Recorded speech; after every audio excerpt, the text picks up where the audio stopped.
La seule langue autorisée dans ce lycée, c'est le français. On ne parle pas dans sa langue maternelle dans cette école. Bien entendu? Oui, monsieur. Allez, pousse la balle!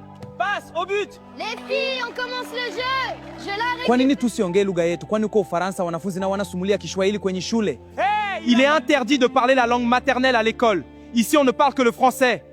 Je veux t'accuser à l'enseignant! Porte ce collier de la honte parce que tu as parlé ta langue maternelle à l'école. Tu seras puni à la fin de la récréation. Celui-là, il n'est pas intelligent.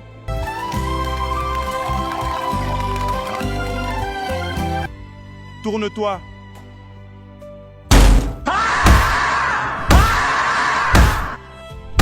Arrêtez, arrêtez. Alors aujourd'hui, vous humiliez cet enfant parce qu'il a parlé la langue de ses parents?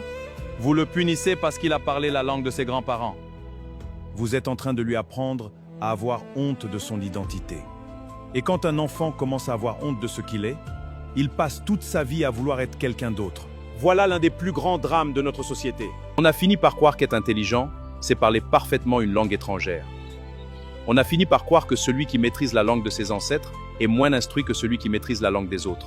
On a créé des générations d'Africains qui connaissent parfois mieux l'histoire des autres peuples que la leur. Des diplômés qui peuvent réciter des leçons entières dans une langue étrangère, mais qui ne peuvent même plus parler à leurs propres grands-parents. On peut apprendre le français, on peut apprendre l'anglais, on peut apprendre toutes les langues du monde. Mais aucune langue étrangère ne doit nous faire oublier la nôtre. Car une langue porte une histoire, une mémoire, une culture, une identité. Mon fils, apprends toutes les langues du monde si tu le peux. Mais ne laisse jamais personne te faire croire que la langue de tes parents vaut moins que celle des autres.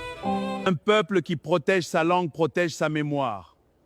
Un peuple qui protège sa mémoire protège sa liberté.